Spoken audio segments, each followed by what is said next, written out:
और अलवर से बड़ी खबर आ रही है। तालाब में डूबने से 3 बच्चियों की मौत का मामला। ग्रामीणों ने तीनों के शव बाहर निकाल लिए हैं। डडीकर गांव के कीरो की ढाणी की ये घटना है।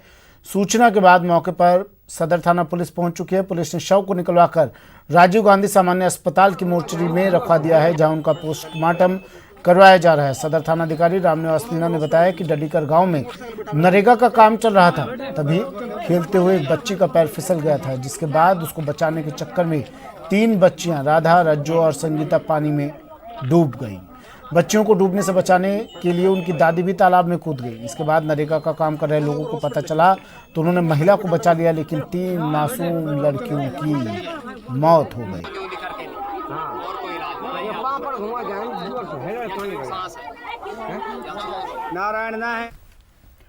और अब बात विधायकों की खरीद फरोख्त मामले से जुड़ी। जयपुर में संजय जैन के आवास पर सर्च ऑपरेशन चल रहा है। एसीबी ने संजय के ठिकानों पर सर्च ऑपरेशन चलाया। करीब 2 घंटे से भी ज्यादा ये सर्च ऑपरेशन चला। बनी पार्क स्थित अपार्टमेंट के फ्लैट में सर्च किया जा रहा है। संजय जैन के आवास से एसीबी ने साक्ष्य जुटाए हैं। संजय जैन के आवास से सीपीयू बरामद किया है और अन्य दस्तावेज भी एसीबी की टीम यहां से लेकर गई।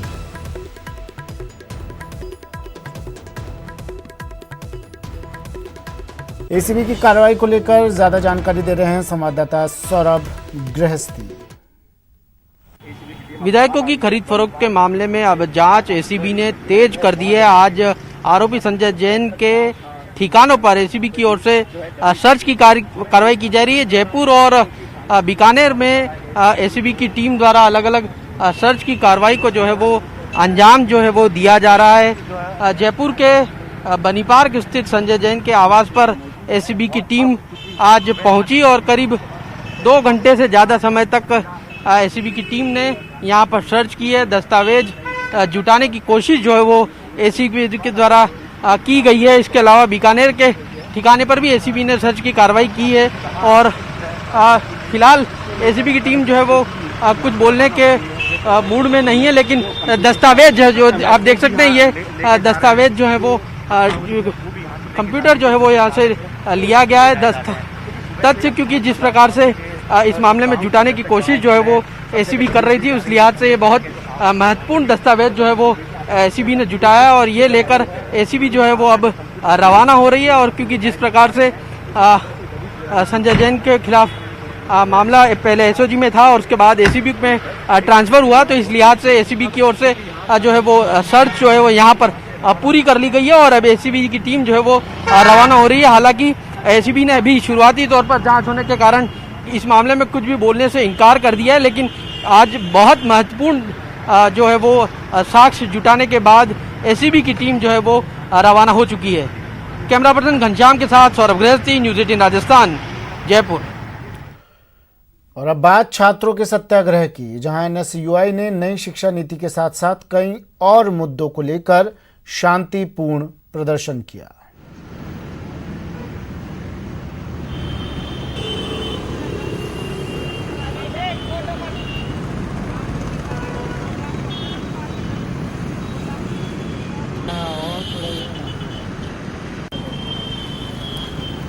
जयपुर में एनएसयूआई छात्र संगठन सत्याग्रह किया। संगठन ने गांधी सर्किल पर शांतिपूर्ण प्रदर्शन किया जा रहा है। प्रदेशाध्यक्ष अभिषेक चौधरी सहित कई कार्यकर्ता इस दौरान मौजूद हैं। छात्र हितों को लेकर आवाज उठाई जा रही है। 3 मुद्दों को लेकर देशव्यापी सत्याग्रह यहां किया जा रहा है। नई शिक्षा नीति, कोरोना में परीक्षा का विरोध किया जा रहा है, बच्चों की फीस मांग करने की भी मांग है।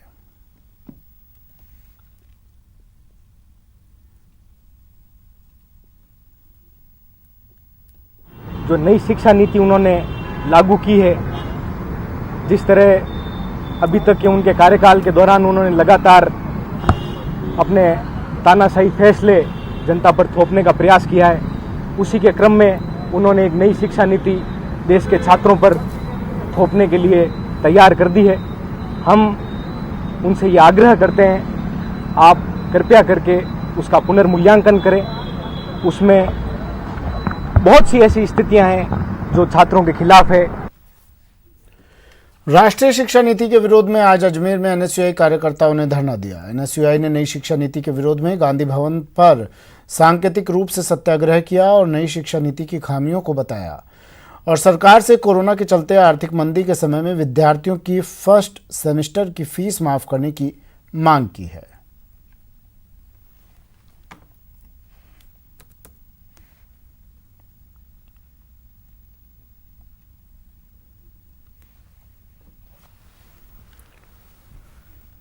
चूरू में भी एनएसयूआई ने सत्याग्रह किया। राजकीय लोहिया कॉलेज में सत्याग्रह किया गया। नई शिक्षा नीति में बदलाव की मांग इन्होंने की। फीस माफ करने की मांग की गई और छात्रों को प्रमोट करने की भी मांग की। गांधी जी के 3 बंदर बनकर इन्होंने प्रदर्शन किया। छात्रों ने कॉलेज में नारेबाजी भी की। एनएसयूआई परिवार द्वारा पूरे भारत के अंदर जिस प्रकार से यूजीसी के नई शिक्षा नीति के अंदर शिक्षा का निजीकरण और केंद्रीकरण हुआ है, उसके कुछ बिंदुओं को पुनः अध्ययन करने के लिए सरकार से मांग करते हैं और सरकार से साथ में ये मांग करते हैं कि अंतिम वर्ष के छात्रों को बिना परीक्षा प्रमोट किया जाए और छात्रों के 1 वर्ष का फीस है जो माफ की जाए। गांधी जी के 3 बंदर जिन्होंने ये संदेश दिया था कि आप बुरा न देखो, बुरा न सुनो और बुरा न बोलो, इस माध्यम से हमें केंद्र सरकार को ये संदेश दिया है कि वर्तमान समय में कोरोना महामारी का दौर चल रहा है। ऐसी विकट परिस्थिति के अंदर केंद्र सरकार देश के छात्रों की परीक्षा आयोजित करवानी चाहती है, जो कि न्यायोचित नहीं है। हम मांग करते हैं इस सत्याग्रह के माध्यम से कि सभी छात्रों को बिना परीक्षा के प्रमोट किया जाए। खबर भरतपुर से है, जहां नगर रोड पर बाइक फिसलने से बाइक सवार गंभीर रूप से घायल हो गया। घायल को ग्रामीणों ने डीग के अस्पताल में पहुंचाया, जहां उसे गंभीर स्थिति के चलते जिला अस्पताल भरतपुर रेफर कर दिया गया। बताया जा रहा है कि युवक बाइक से अपनी पत्नी और बच्चों के साथ अपने एक रिश्तेदार के घर जा रहा था, तभी यह हादसा हो गया। फिलहाल घायल का अस्पताल में इलाज जारी है।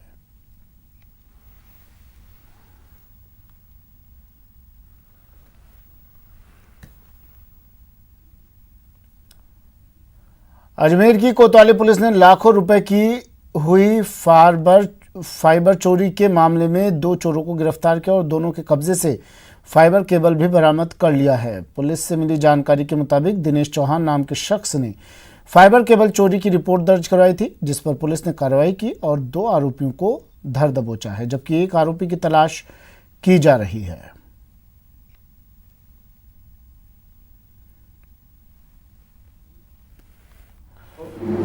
श्री दिनेश चौहान परिवारी हैं, उन्होंने एक रिपोर्ट दी थी कि हमारे ऑप्टिकल फाइबर डलने का काम चल रहा है, तो उसमें जो फाइबर ऑप्टिक का केबल है उसकी चोरी कर ली गई है, जिस पर उन्होंने प्रकरण दर्ज किया, अनुसंधान किया। तो विक्रम सिंह और खुशीराम 2 आरोपी हमने अरेस्ट किए हैं इसमें, और जो भी चोरी का माल था वो बरामद किया है। इसके अलावा एक अतिरिक्त आरोपी और है जिसकी तलाश जारी है।